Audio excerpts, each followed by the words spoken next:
Atenista, pasimula na ang misa. Handa na ba yung puso mo, isip at diwa? Inaalala natin ang pag-ibig ni Jesus sa tinapay ng buhay, pag-aalay niya sa krus. Sa banal na misa, ipakita sa iba, pag-uugali at paggalang para sa Kanya.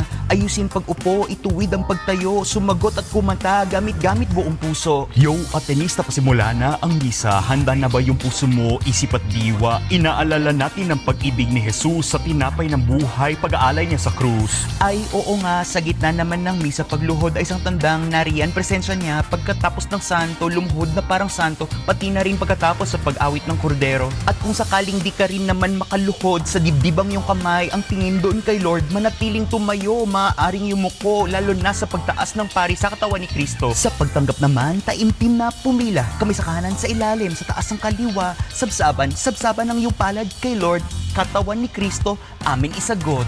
Yo, Atenista, pasimula na ang misa. Handa na ba yung puso mo, isip at diwa? Inaalala natin ang pag-ibig ni Jesus sa tinapay ng buhay, pag-aalay niya sa krus. Yo, Atenista, pasimula na ang misa. Ialay ang iyong puso, magpasalamat sa grasya. Kapag nalilito, alalahanin tong kanta, ang pag-ibig ng Diyos hindi mawawala.